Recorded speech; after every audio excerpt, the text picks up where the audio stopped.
Advice, first-hand experiences, inspiring conversations, fresh perspectives. You'll find it all on the Safe Business Agility podcast, your connection to all things safe and a lot more. Thanks for tuning in, and be sure to subscribe to the show wherever you get your podcasts. All right, we've got something pretty special for y'all today. We have Dave Dombrow and Kevin Fallon. Both are former footwear executives at Nike, Under Armour, and a lot of other pretty cool companies. And they've learned a lot about product management, how to be successful in those large companies, but also what it takes to truly be successful in building amazing product that people want. Their new company, Speedland, applies all of the things they learned in corporate America, as well as what they know to work in a product space, to make something that's truly remarkable, that solves a problem, that's customer focused, and their takeaways are things that we can all learn from and apply to our day-to-day. How do we be more customer centristic? How do we build the right thing at the right time for the right reason? The conversation with Dave and Kevin is great. I hope you enjoy it. It's something a little different, and I hope it lands well. You're my customer. Let us know what you think. Enjoy this one with Dave and Kevin. Dave, Kevin, what's going on, guys? It's been a long time. How are you? Great. Thanks for having us. Kevin, I think the first time I met you, I think you were in innovation when we were both working at a company based in Baltimore. And Dave, I don't know if you know this or not, but my very first meeting with you is something I'll never forget, and it accidentally changed how I look at business. Oh, okay. I think we were sitting down and like co-designing a shoe for a branded partner. And I was sitting across from you and you broke out your notebook. And your notebook was just full of sketches. And I asked you about it. You told me that's just how you visualize and how you think through things. And that completely changed the way I approach every problem now. My notebook isn't as nice as yours. There's a lot of straw people, but it's the same thing. It's a cool approach. You guys changed the way that I look at problems and the way that I look at products. Nice. Well, that's great. Great to hear. And Dave's notebooks are exactly the same today. Yes. Probably a little cooler designs than what they were back then, a little less designed by committee. Different stuff, same process, yeah. Same process, yeah. I love it. Cool. Well, Kevin, so we're talking to a community right now that both of you have probably absolutely touched the individuals in. And the people in our community that are solving, business problems, trying to change the way businesses work so that they can be more adaptive in the market and more customer centristic. You've touched the lives of every single one of the people listening here. They don't know it yet. So what we'd like to do is help them understand how the things that you've done that have impacted your lives are things that they can do to impact their customers' lives as well. So Kevin, will you give us a little bit about who you are, how you got where you're at, and just some of the things that drive you? Oh, sure. Yeah, I'd love to. Well, I'm Kevin Fallon. I grew up in Minnesota, Minneapolis, and out of high school, I was addicted to anything that went fast. I loved cars and boats and airplanes and had a pilot's license and thought, well, how do I design things like that? And I got into the best engineering school I could, went to Brown University and did aeronautical engineering there. And got introduced to product design while I was at Brown. It shares a campus with the Rhode Island School of Design. And so I really kind of got introduced and exposed to a discipline I didn't know existed somehow. So realized that was a lot closer to what I wanted to do than engineering. After I graduated from Brown, I took an interview at Ford. And I was really convinced at that point that engineering was not what I wanted to do for a career. So I went to Art Center College of Design in LA after Brown and did product design and really fell in love with the problem solving. And if there's something that's been a consistent theme, I guess, for me, that's it. And I picked it up first at Art Center, where I was still into cars. I really thought I was going to do car design still, but fell in love with product design and the fact that it really centers a bit more around solving problems rather than pure styling. Not to say there isn't problem solving in automotive. I don't want my automotive design friends hating on me because that's not it. But product design is something different. It's just a broader discipline as well. And I really like that. And so out of Art Center, I got the opportunity to work at Nike. I got a job offer and I thought, well, footwear, I wasn't a sneakerhead. That culture wasn't what it is today at that time, but I loved the place and I had friends there at Art Center who were working there and it was a great opportunity. So went into footwear design and I got put right into soccer design. So I was designing soccer boots right out of school. And this was 1997. Nike was a number 4 brand in soccer, and they had a big initiative to grow. So I kind of really serendipitously got put in a great spot that was a nice mix of problem solving and aesthetics. There's certainly technical features in soccer boots that are different from other products, and it's very athlete centric, listening to what they wanted out of Nike or for their football boots. And so I was fortunate to fall into a really unique spot within a big brand. And I was at Nike for almost 10 years, did a little bit of innovation in basketball. And that's where I met Dave. We met at Nike.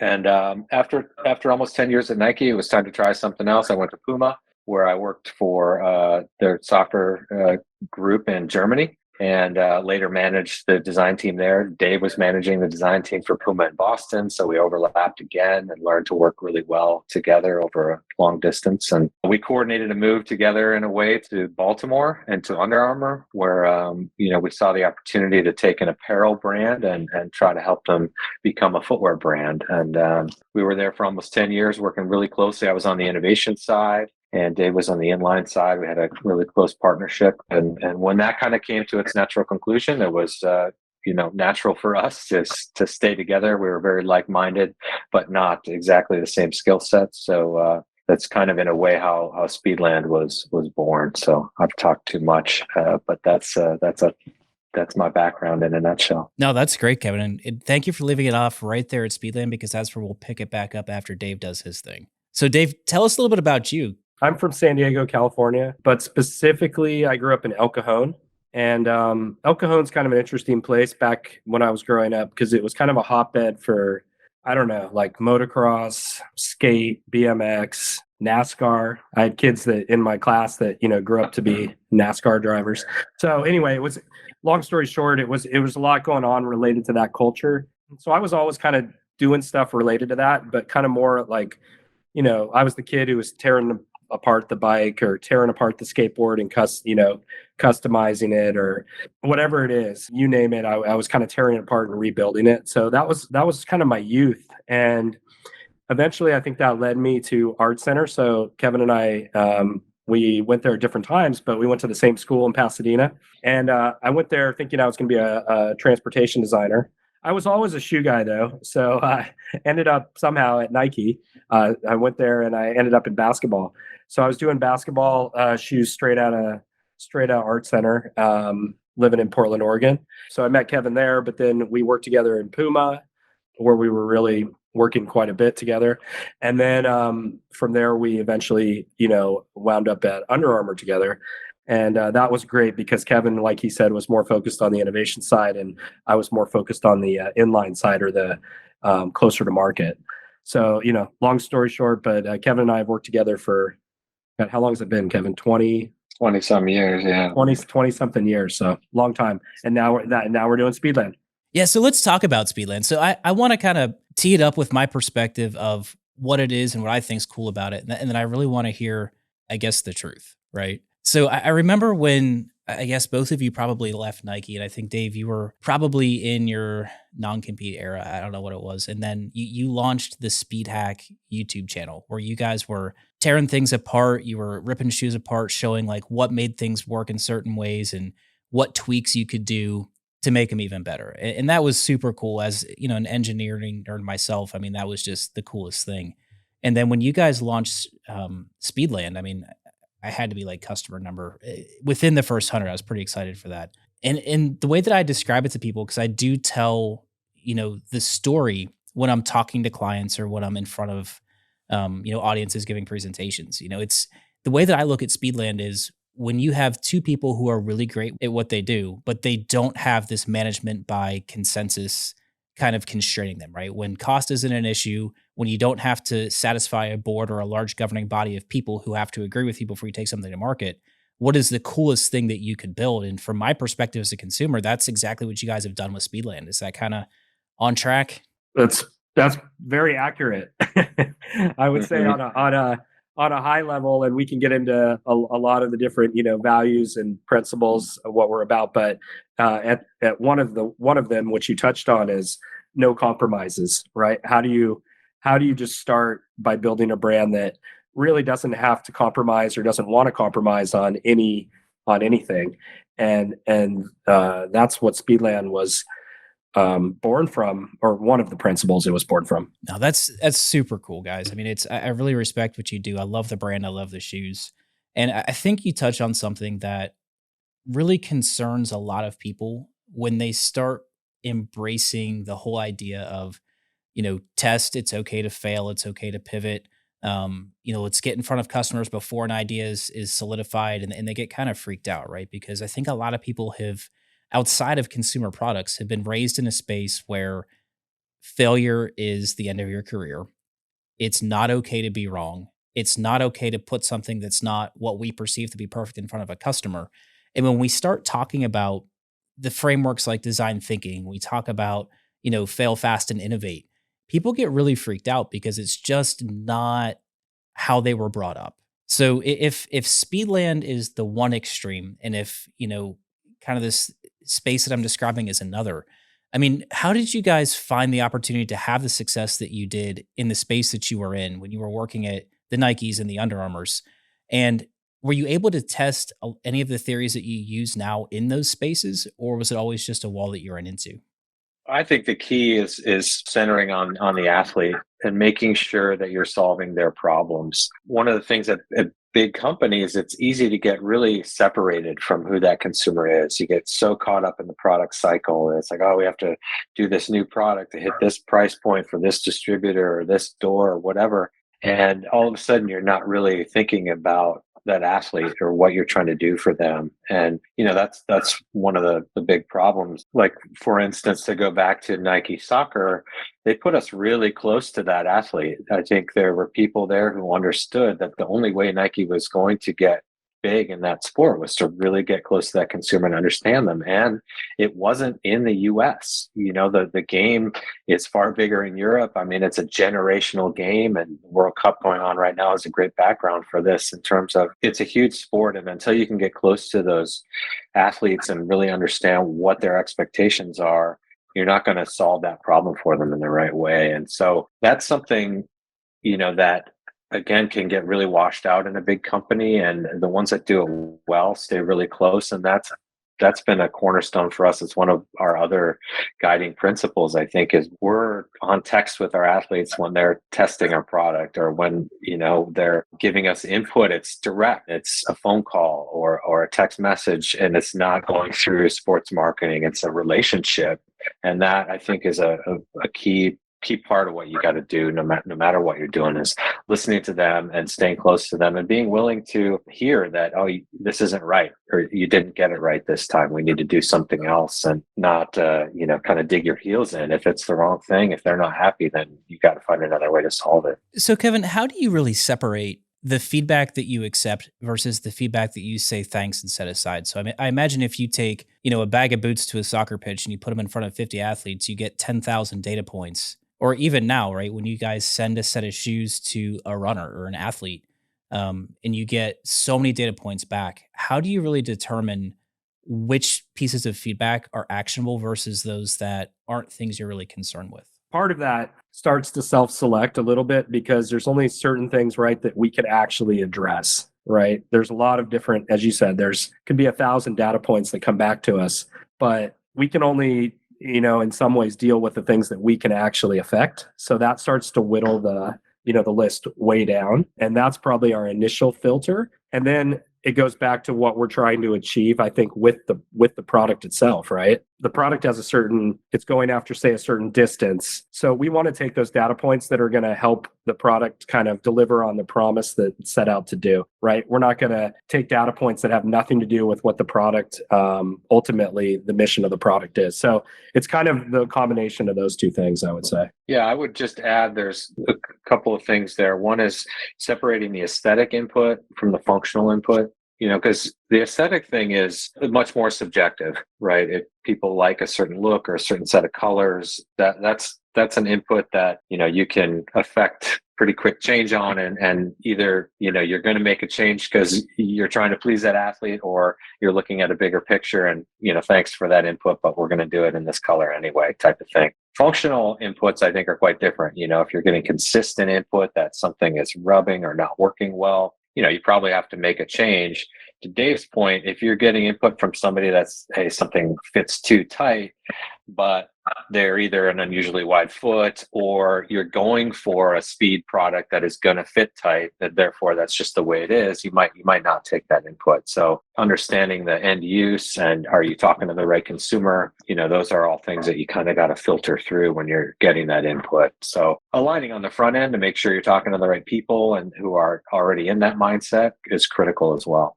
I think if I had to get picky, I could say I heard almost a little Simon Sinek in there, which is start with why, right? You got to have that vision. So I would assume that for everything that you build, before you really set down the path of designing, developing, testing, spending cash to cut molds, you begin with a vision. How do you guys get there? I mean, what things do you consider before you establish those guardrails for a new product, whatever it might be? How do those conversations flow? I think, we're always starting with a problem. What are we missing or what could we do better? What's missing in the market? As a white space. I think for our initial product, the SL PDX, first of all, we said the world doesn't need another footwear brand, right? So we got to come at this standing for something. Now, our combination of loving the outdoors, problem solving for, a trail runner and kind of a space that was growing within the bigger category of run, all aligned for us as something like we think this is a good opportunity. And then it was really looking at what's missing from this space. And, we saw that trail run is often just sort of a distant cousin to road running, which is where all the investment and all the money goes. There hadn't been much, dedicated trail running R&D going on. And that was an opportunity for us. And then it's really just talking to that athlete, making sure that, hey, the first shoe was maybe a super technical product and a great shoe for up to 50K. But we were hearing from our athletes after, a certain amount of time that, for the 100 milers, I'd really like to have a little bit more cushioning. And that's, that direct input where you go, okay, you can't just tell them, no, this is fine for 100 miles, and push it on them. You really have to take that kind of input and say, all right, what can we do for a shoe that's going to get you through that 100-mile distance? And how do we build that with the same approach we mentioned earlier, no compromise, still using the best materials, but having a slightly different lens through which we develop that product. And, that's a lot of back and forth with those same athletes. Like, okay, what do you like now? What kind of geometries, what kind of materials, what other products are you running in, and trying to, distill that through the Speedland lens of no compromise and, testing and validating with them over the months to get it right. And then I guess the HSV was the interim step there, right? So I assume from the PDX, you got feedback that, hey, we need something grippier for the moss that I run on here on the East Coast, which is where that Huntsville edition came out. It's the same shoe, right, with a grippier outsole. That's exactly right. I just want to add one point to Kevin's thing earlier is that just a bigger philosophy thing that I think is quite different than maybe a corporate, bigger company would be, we won't create anything unless we can do it better. Like it's pretty much that simple, right? So we're not just going to make a trail shoe to make a trail shoe. It's like, if we set out to make a trail shoe, we think we can make it better for these reasons. Same thing with if we did a pack, we would only do a pack if we thought we could make a better pack. Same thing with apparel. If we ever did apparel, people always ask us, when are you going to do apparel? We're like,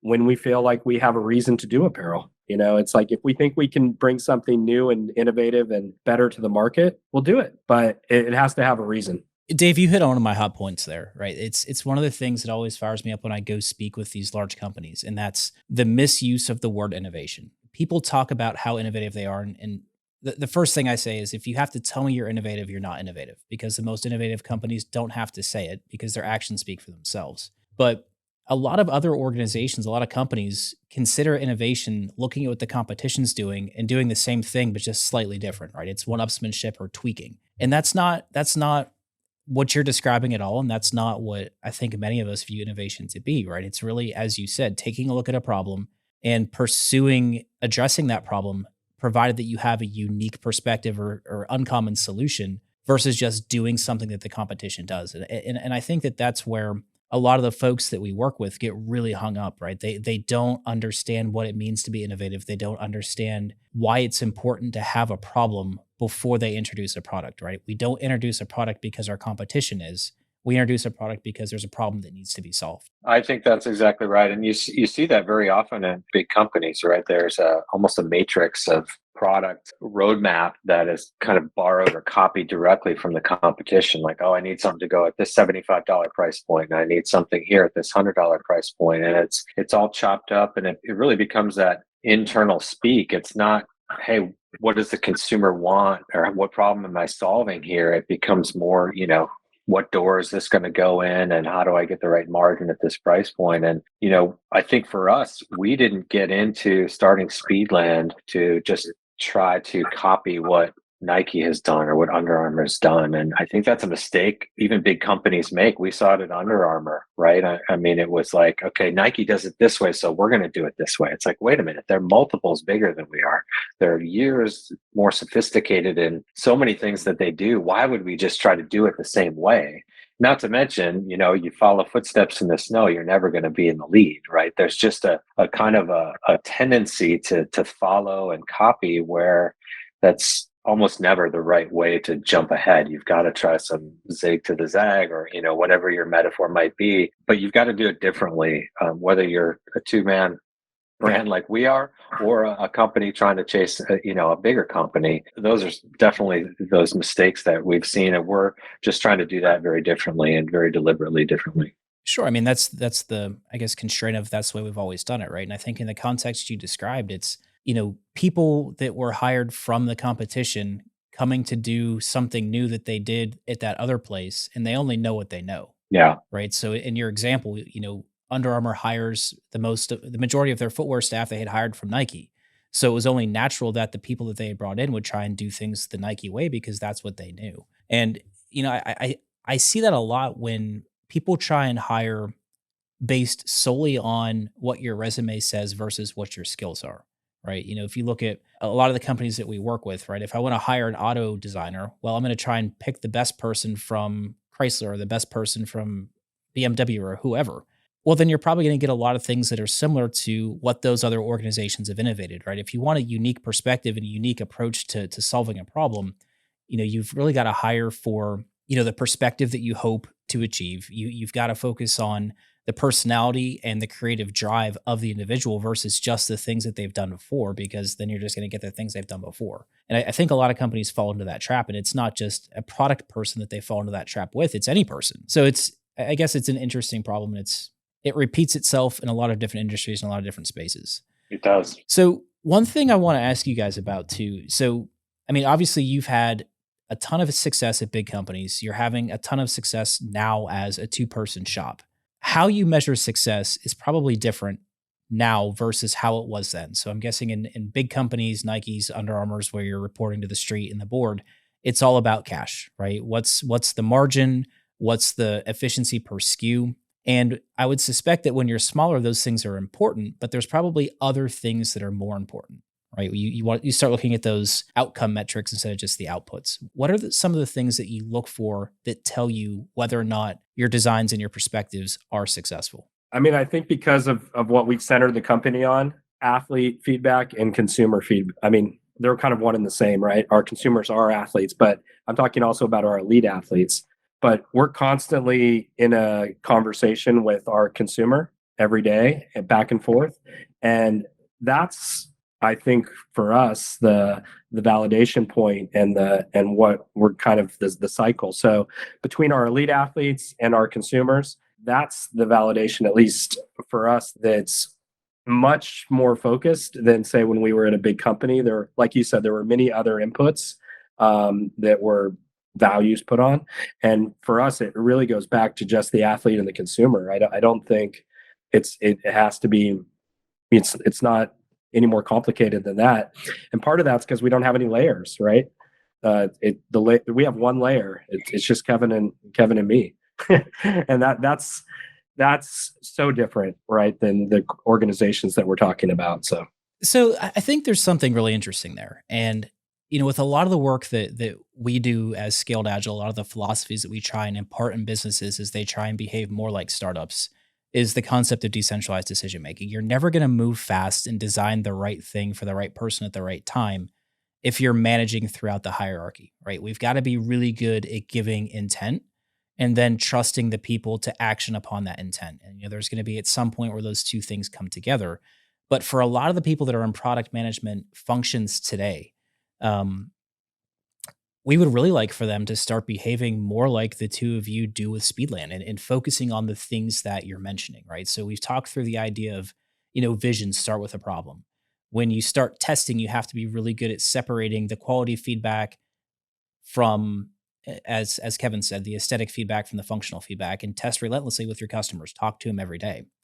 And then success, if you're on a small team, if you're focused on one customer segment, if you think of even back to the Under Armours and the Nikes, how cool would it have been if the basketball team had the ability to talk to the end customers every day without those layers? If we could if we could take a designer, a developer, a tester, and go hang out on the basketball court for a day and figure things out, well, how much could we get done in that afternoon? And in my little space at Under Armour, we had a little more ability to do that, where we were servicing the military, and it was, like a very small group of us. And as we would build things, we could take something to Fort Bragg or wherever it may be, and we could say, hey, here's this idea that we had, build it, give it to them, and get immediate feedback. Do you like it or not? And what they don't like and the things they complain about, we almost had the ability on the fly in the field to tweak it to try and solve that problem. So by the time we left, we had a prototype that was pretty close to production ready. And I think a lot of organizations are afraid to do that. And I don't even know if it's an organizational problem as much as an individual problem. And I think one of the cool things about your story and why I wanted to talk to you is, the both of you were very senior in these organizations, and you had, you were burnt by the board, not in terms of your careers, but you felt the pressure, right? So you understand what that feels like, but then you can also come back and say, you know what, we get why that's important. But these other things, the way that you develop really great product, are more important. And if we can focus on them, then the results will follow. If we can build killer product with the right people and deliver the right thing for that athlete, the revenue will follow as a byproduct of doing the right thing. And I think that's a message that a lot of people really need to hear. They're afraid to take those steps because, for a lot of these organizations, the whole concept of a product is lost. They're just trying to figure out, how does value flow through our organization? What's a product? And then, holy goodness gracious, how do we manage a product? Because they don't know. So I think it's really cool to hear from the two of you the steps that you take and your approach and your method, because it's something that people can really begin applying today. One thing that I want to circle back to, because Dave, I've heard you mention it a few times, and I think it's a really important thing to really bring this whole thing home, is values. Right? So we have a vision and a problem to solve. We don't build something just to build it. But what drives you beyond that? Like, what are the core things that drive you all to take this risk, to build this company, and to serve your customer the way that you do? What do you stand for? Okay. Yeah. I mean, I guess that goes kind of back to our principles, right? For Speedland. And I guess the first one I'll hit on, and Kevin can jump in and we can kind of go back and forth. But athletes are at the center of everything we do. Like we use that line all the time, but for us, it's not a line. I mean, it's literally everything we do. Even we have a give back where we give 10% of our profits back. And that give back goes back to the athletes, right? Locally. So the give back itself goes to the athletes, and then the athletes give to their respective foundations. So everything we do, from creation to give back to daily interaction, I mean, it's all about the athlete. So that's the first thing. The second thing we touched on is, and I'm kind of going in order, I guess, here of how we think about them, is this no compromise approach, right?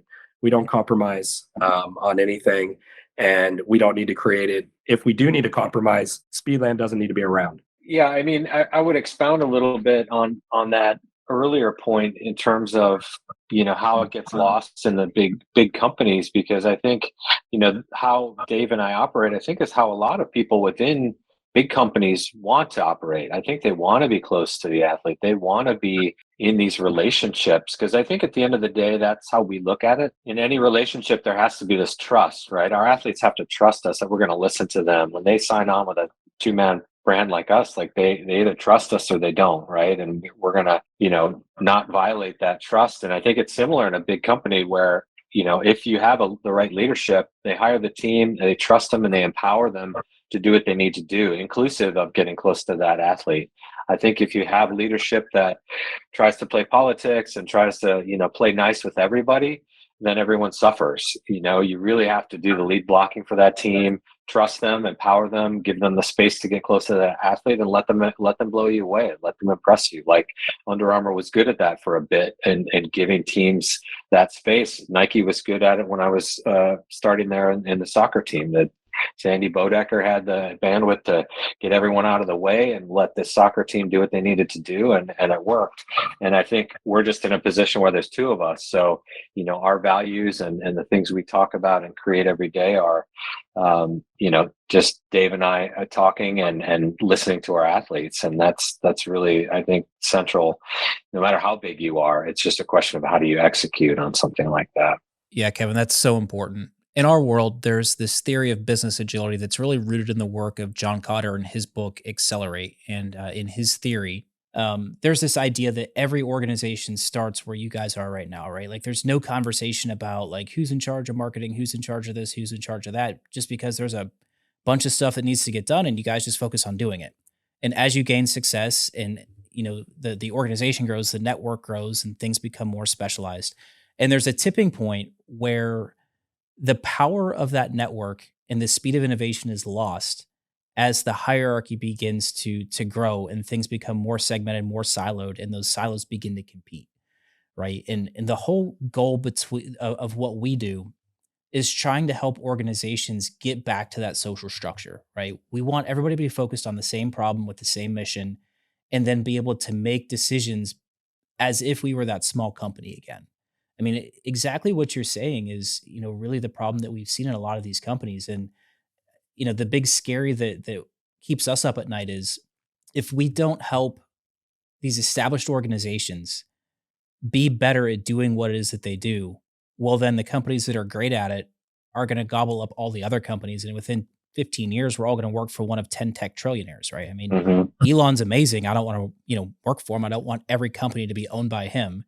I mean, there's a lot of other opportunities to drive, really great outcomes if these organizations can get out of their way. And it comes to exactly what you said, which is we've got to put politics aside and focus on the problems that we're trying to solve and the customers if we hope to survive. And if we can't do that, then these big companies that, if you look at the average tenure on the S&P right now, they're just not going to survive. GE went from being the golden role model to being a footnote, because they couldn't get out of their own way. So I think, the energy that you both bring to this conversation and your story and your journey, it really needs to be something that wakes people up, right? Because you both know how to survive and thrive in those big environments, but you also recognize the power of just being able to do the right thing for the customer for a reason. And I think more product managers need to have that same courage to at least start pushing the conversation that direction, no matter where it is that they work. I think that's right. I think it's, again, understanding that consumer inside and out. And it's a leadership issue at the end of the day, because I think, if your leaders aren't protecting you and allowing you to do that, to operate that way, it becomes really difficult to do, no matter how talented you are, how close you are to that athlete. You got to have people who are giving you the vision. Here's what success looks like. Here's what we're after. And trusting you to get there and giving you the tools you need, listening to you in that sense, but, letting you do the sausage making, so to speak, who aren't going to micromanage that process and let you own the relationships. I mean, I think we just come back to that. It's about the relationships with your customer, your consumer. In our case, it's athletes. Tinker Hatfield had a relationship with Michael Jordan. That wasn't an accident. It wasn't you show up once a year with a sample and ask him to try it out and make sure he likes it. It was a regular interaction. And same with Eric Avar with Kobe Bryant. That was a relationship. And, those models work because you have a trust and you have that type of relationship. And whatever that looks like in different fields and different areas, it's going to be something similar, where there's a trust and a relationship that's, not filtered through layers and has nothing to do with politics. It's a genuine care and wanting to take care of them. That's a solid point to end on, Kevin. Thank you. So to really wrap this thing up, get us excited about Speedland. Come on, there's a lot of sneaker nerds out there. We've got a lot of triathletes in this community. Tell us the story, get us fired up, get some people to go buy some shoes. I mean, provided there's inventory. I've run into that. Well, I think, we've talked a lot about what the brand's about. I don't know if I can go into actual product right now. If I can, I will. So go for it, Dave. Have fun. Okay. We're going to, we're we got to pre-order our new shoe right now, the GS Tam. So this is a shoe that's all about long distance, going the distance, designed with Dylan Bowman, one of our key elite athletes for 100-mile efforts, plus. And it's got a lot of similarities to the previous product, but it has a totally different cushioning system underneath with a lot more cushion. So it's definitely unique to the market in many ways.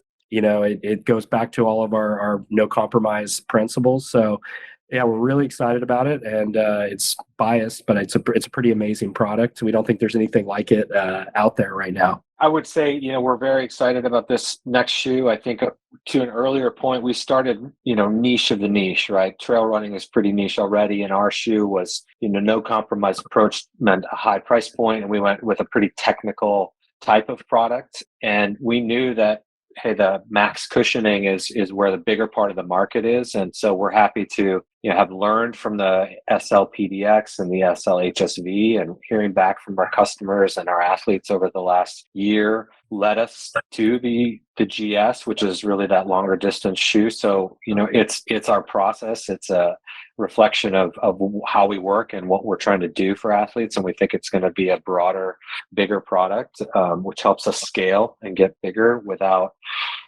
compromising. I mean, that's still core to who we are. And I think the future, we want to continue to build on this idea of, being able to customize the shoes to an athlete or the region that they run in, right? With our removable plate and a removable drop-in midsole, there's elements here that we hope to, continue to build out and continue to offer customers something that unlike anything else in the market. So, we're just at the very beginning of that. Our long-term vision is, a bigger one built around athletes being able to really hyper customize product exactly to their liking. And, footwear is our focus. Mountain athletes are our focus for now. But, for instance, we just had our athlete, Don Reichelt, set 3 world records on a treadmill. And we made a road shoe version of our GS Tam for him to do that event. And that's research for us. So we're learning about, hey, if we went to the road, how would we be better than what's out there? How would we do it differently? How would we do it in the Speedland way? So while we're super hyper focused on mountain running, we know that mountain runners sometimes have to run on the road, for instance. It's just a fact of life. You can't always be on trails. So that's going to lead us into a different space and a different approach for that area.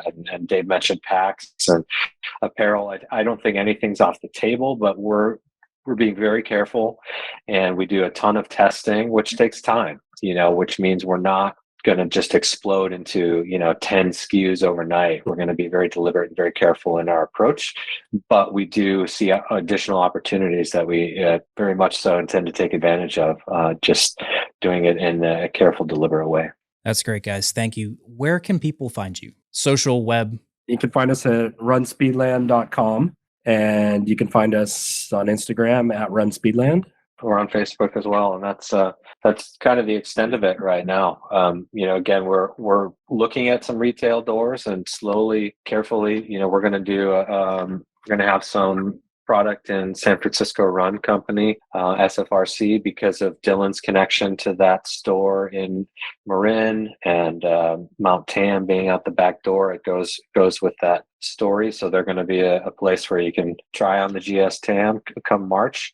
But retail is we're just going to, again, be very careful and very deliberate with those doors. We're trying to find the right partners who are trail focused, who understand the technology. Ours is not a product you just throw on a wall with 150 other shoes and expect it to work, right? There's a story and a technology that deserves to be told. So those are the partners that we're looking for, and slowly opening those doors too. So we hope to, find more opportunities to get customers to try on product and experience Speedland as well. That's great, guys. Well, thank you so much for your time. I really hope that folks can take some inspiration in their day-to-day from all the cool things that you've been able to achieve. So thank you for taking the time, and we'll catch you on the trail. Okay, right. Thanks very much. Thanks for having us. Thanks for listening to our show today. Be sure to check out the show notes and revisit past episodes at scaledagile.com/podcast. Relentless improvement is in our DNA, and we welcome your suggestions for the show. If you have something to share, send us an email at podcast@scaledagile.com.